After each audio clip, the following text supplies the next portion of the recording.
Une année avant la promulgation au Japon de la constitution de Meiji en 1889, est apparu un groupe sous le nom de Seikyo-sha.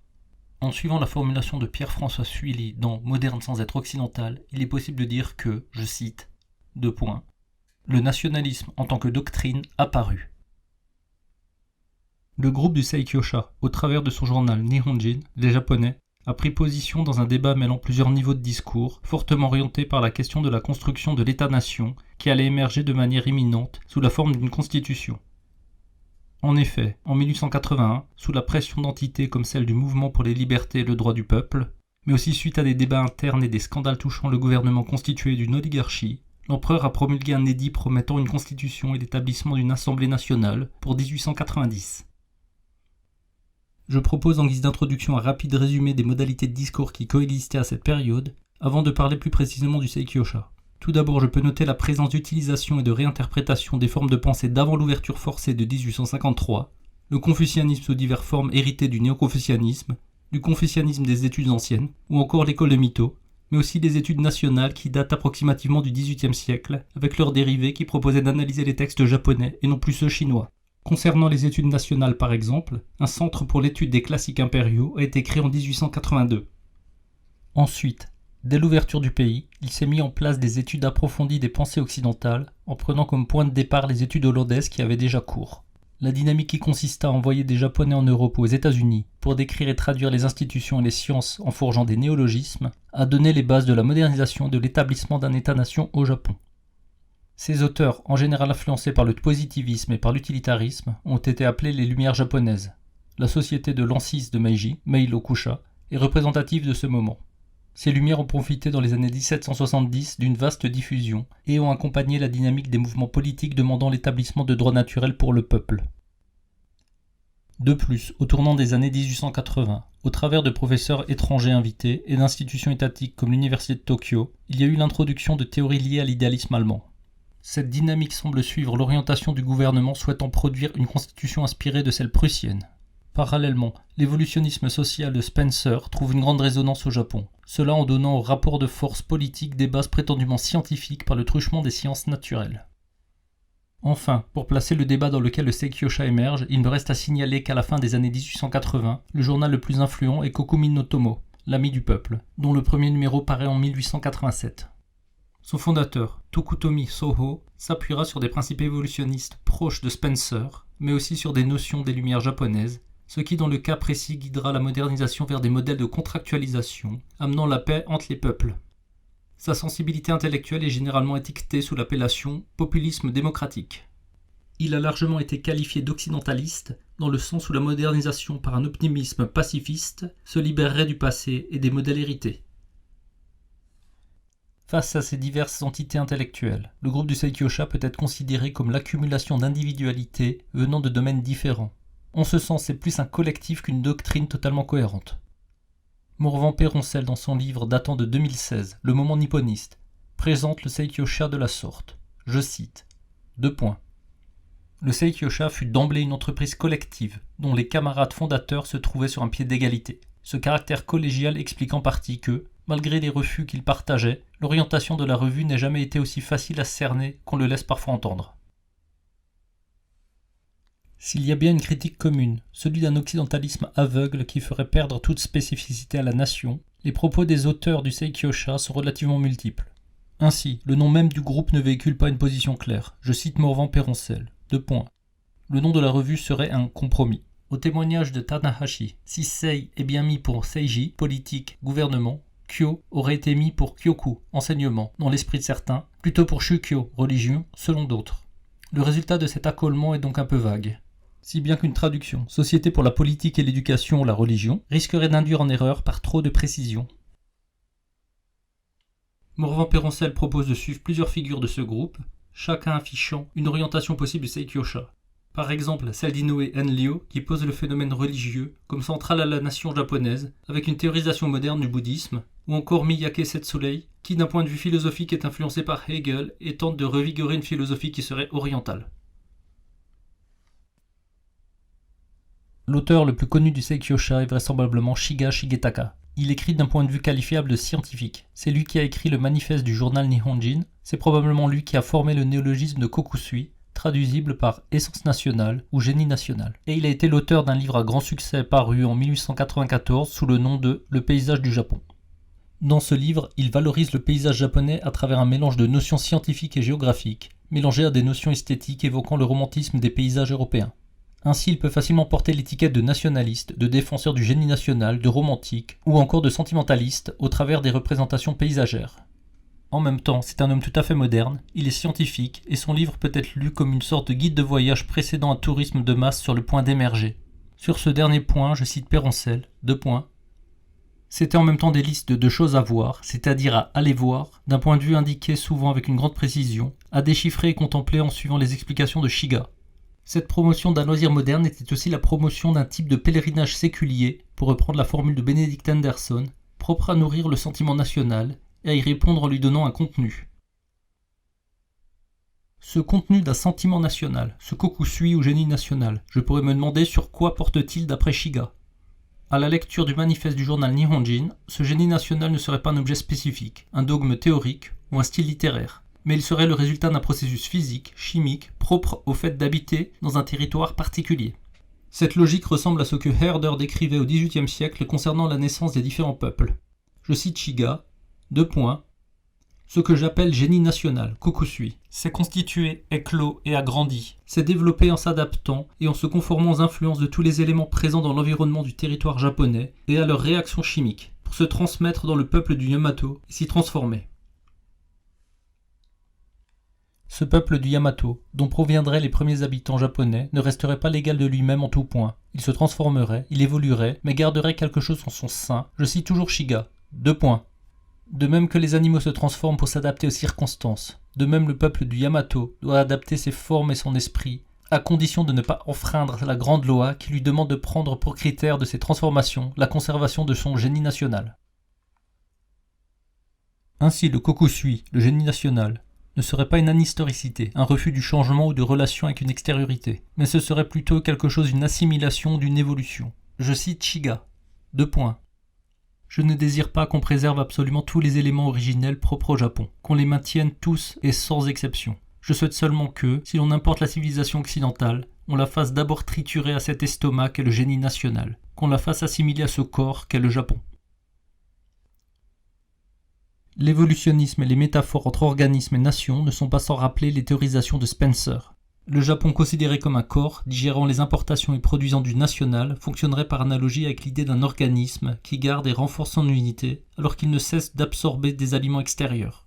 Si dans les textes de Shiga, il y a clairement une opposition à une occidentalisation sans limite, les passages sont très éloignés d'une affirmation de l'existence d'un patrimoine pur japonais qu'il faudrait absolument préserver. Il n'y aurait pas à proprement parler d'indigénisme originaire, mais plutôt, il présenterait un nationalisme totalement ancré dans son époque, et de fait, dans un internationalisme. Dans un article du numéro 839 de la Revue Critique en 2017, Anne-Marie Thiès résume le projet du Seikyo-sha au travers sa lecture du livre Le moment nipponiste de Morvan Perocel. Je la cite, : la recherche d'une voie japonaise vers la modernité nationale est donc le fait d'un petit groupe de jeunes japonais, effectivement occidentalisés par leur formation, mais conscients de la nécessité d'affirmer une irréductible originalité nippone. L'un d'eux, Shiga Shigetaka, propose le néologisme de kokusui, génie national. Un des objectifs de la revue Nihonjin est de faire connaître et préciser cette notion comme dépassement des alternatives sans issue. Admiration aveugle de l'Occident, isolationnisme. Reproduction du modèle étranger, passéisme. Dois-je comprendre qu'il y aurait chez Shiga l'idée d'un Japon moderne capable de digérer les importations, de filtrer naturellement ce qui provient de l'Occident? Ou alors dois-je comprendre qu'il y aurait une rhétorique opposant la modernité et le Japon, comme le dit Sully en reprenant les mots de Carol Gluck, je cite, : ils construisent une sorte de syllogisme. La modernité, c'est l'occidentalisation. Le Japon est désormais moderne. Il s'est occidentalisé, donc le Japon n'est plus le Japon.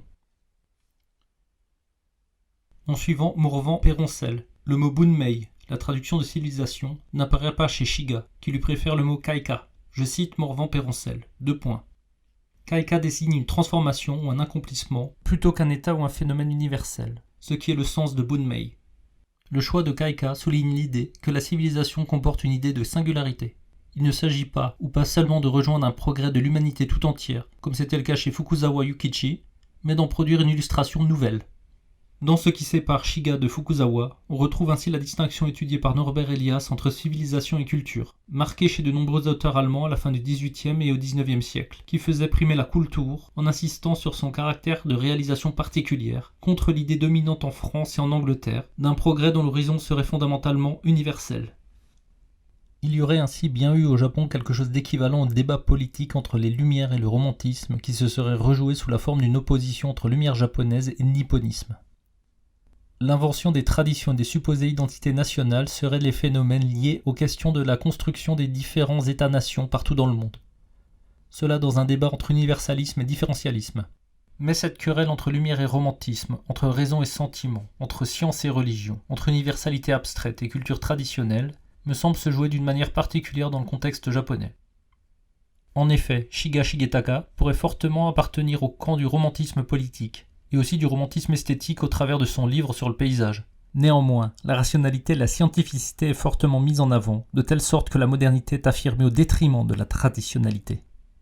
En effet, si les Lumières japonaises ne s'estiment pas héritières de ce qui pourrait être appelé le rationalisme confucéen, le Seikyo-sha ne s'estime pas non plus héritier des études nationales, du confucianisme ou des écoles valorisant les formes traditionnelles dans la littérature ou les arts plastiques.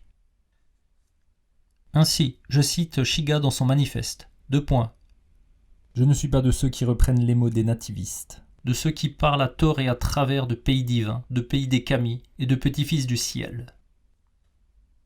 Dans un texte commun du Seikyo-sha, publié sous le nom de « Pourquoi nous prêchons le génie national », je cite : Il est donc assez clair qu'aucune trace sensible ne peut représenter le génie national, et que préserver le génie national ne consiste aucunement à préserver les choses anciennes, à rester attaché au système traditionnel, à maintenir des mœurs ou des coutumes. Peu importe qu'il s'agisse des mœurs propres au Japon, d'habitudes typiquement japonaises, d'institutions ou de production de notre pays. Si quelque chose n'est pas adapté à la vie d'un État moderne, il vaut mieux s'en défaire. Et plus loin, je cite encore, : Nous qui avons été formés dans l'étude des sciences et des lettres occidentales, qui lisons plus aisément les romans de Scott que le dit du Genji, nous ne souhaitons pas apprendre à danser parce que nous pensons que cela ne présente que des inconvénients. Et en conclusion, je cite, : Est-ce difficile en somme de comprendre que le génie national est né du savoir et des idées de la société éclairée, qu'il ne demande pas la sauvegarde des vieilles choses ? Visiblement, le Seikyo-sha prônerait un conservatisme politiquement parlant, mais proposerait une radicale table rase de la tradition. Le groupe mettrait en avant la raison scientifique au détriment du folklorisme.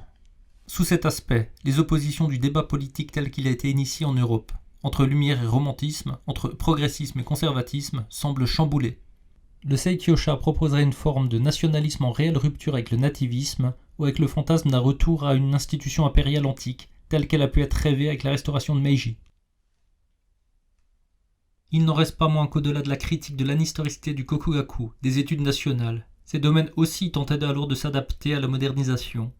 Sur la quête de l'essence japonaise par les héritiers du Kokugaku, je cite Morvan Peroncel, : Au lieu de porter sur une origine pure et vierge d'influence étrangère, elle se donna pour objet le génie propre d'une évolution historique particulière.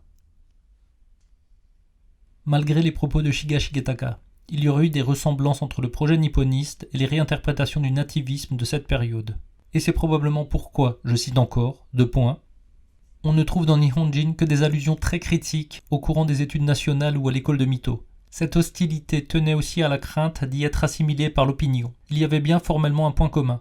Quant au fond, le nipponisme dépendrait de la même vision évolutionniste que les nouvelles études philologiques et littéraires, moins intéressées par les origines que par le processus et par l'avenir. Ce qui reste aujourd'hui pour moi surprenant dans ce moment de l'histoire japonaise, c'est de voir à quel point en 1888, il n'y a pas réellement de patrimoine reconnu comme étant japonais et comme faisant suffisamment autorité. Les reconstructions et les revitalisations de ce que serait la culture japonaise ont certes déjà été entamées, des systèmes de classification et de valorisation d'objets culturels ont déjà été construits. Par exemple, Ernest Fenollosa qui est venu au Japon en 1878 pour enseigner la philosophie, est aussi celui qui a constitué les bases d'une histoire de l'art propre au Japon au travers de l'application des périodisations historiques de Hegel. Mais la diffusion de ce type de théorie n'a été effective qu'ultérieurement. Je cite Morvan Peroncel, : Cependant, qu'il s'agisse des arts plastiques ou de la littérature, on ne doit pas surestimer la portée de ces réévaluations dans les années 1880. En cela, je cite encore, ce n'est d'ailleurs pas sur une redécouverte ni sur les arts que se fonde le Seikyo-sha. Il procède bien plus de l'idée que l'indépendance du Japon ne pouvait se justifier simplement par l'existence historique d'un État. Une question se pose alors. Qu'est-ce donc que le kokusui? Qu'est-ce que le génie national?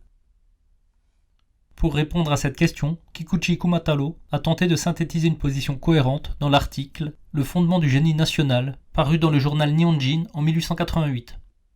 L'auteur commence par séparer le génie national des objets produits et de ce qu'il est habituel de qualifier par le mot de tradition.